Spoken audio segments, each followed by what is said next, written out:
দর্শক, নিউজিল্যান্ডের বিপক্ষে 3 ম্যাচ ওয়ানডে সিরিজে এখন 1-1 সমতায় চট্টগ্রামের মাটিতে এবার সিরিজের শেষ অঘোষিত ফাইনাল ম্যাচে মুখোমুখি হচ্ছে টিম টাইগার্স। আর সিরিজ জয়ের লক্ষ্যে কেমন হতে পারে বাংলাদেশের শক্তিশালী একাদশ, চলুন দেখে নেওয়া যাক। দর্শক, নিউজিল্যান্ডকে আটকাতে বাংলাদেশ যে সম্ভাব্য একাদশ নিয়ে মাঠে নামছে তার শুরুতে থাকছে তানজিদ হাসান তামিম। ওপেনিংয়ে এই তরুণ ব্যাটারের দ্রুত রান তোলার ক্ষমতা দলের আত্মবিশ্বাস বাড়াবে।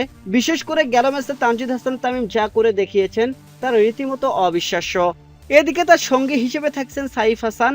গেল ম্যাচে ব্যাট হাতে তেমন একটা সুবিধা করতে না পারলেও অলিখিত ফাইনালে সাইফ ভালো কিছু করবেন, এমনটাই প্রত্যাশা ভক্তদের। দর্শক, 3 নম্বরে দেখা যাবে সৌম্য সরকারকে। নিউজিল্যান্ডের বিপক্ষে দ্বিতীয় ম্যাচে দীর্ঘদিন পর একাদশের সুযোগ পেলেও সৌম্য সরকার তেমন একটা সুবিধা করতে পারেননি ব্যাট হাতে বল হাতে। তাই তো নিজেকে প্রমাণ করার জন্য এবার তৃতীয় ওডিআই ম্যাচে ভালো খেলবেন সৌম্য সরকার, এমনটাই প্রত্যাশা। দর্শক, এরপরে দেখা যাবে নাজমুল হোসেন শান্তকে। দীর্ঘদিন ধরে রান খরায় থেকে গেল ম্যাচে শান্ত হাফ সেঞ্চুরি করেছেন। এবার অলিখিত ফাইনাল ম্যাচে কেমন করেন সেটাই দেখার বিষয়। 5 নম্বরে থাকছেন লিটন কুমার দাস। দর্শক, বাংলাদেশে ব্যাটিং অর্ডারের যদি কোনো বিপদ আসে তাহলে লিটনকে দায়িত্ব নিতে হবে ব্যাটিং বিভাগ সামলানোর জন্য। এদিকে মিডল অর্ডারে আস্থার প্রতীক হয়ে থাকছেন তৌহিদ হৃদয়। ইনিংসের মাঝপথে রানের গতি সচল রাখতে তার বিকল্প নেই। দলের অন্যতম ভরসা রাখার দায়িত্ব পালন করবেন অধিনায়ক ও অলরাউন্ডার মেহেদী হাসান মিরাজ। তবে পারফরমেন্সের দিক থেকে মেহেদী হাসান মিরাজ তেমন একটা আশা পূরণ করতে পারছেন না।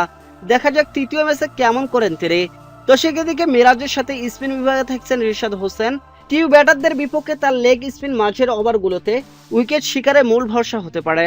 অপরদিকে পেস বিভাগে তরুণ নাহিদ রানা এখন গতির ঝড় তুলছেন। তার গতি ও বাউন্স কিউদের জন্য বড় চ্যালেঞ্জ হয়ে দাঁড়িয়েছে। দর্শক, নাহিদের সাথে থাকছেন নির্ভরযোগ্য শরীফুল ইসলাম। দুজনেই পিসিএল খেলে আসার পরে জাতীয় দলের হয়ে দুর্দান্ত খেলছেন। আর সিনিয়র 2 পেসার তাসকিন আহমেদ ও মুস্তাফিজুর রহমান যে কোনো একজন থাকবেন একাদশে। কেননা প্রেস কনফারেন্সের শর্টেট মুস্তাফিজের খেলার ব্যাপারে শতভাগ নিশ্চয়তা প্রদান করতে পারেননি। তাই ধারণা করা হচ্ছে শেষ মুহূর্তে তাসকিনের ওপর ভরসা রাখছে বাংলাদেশ ক্রিকেট দল।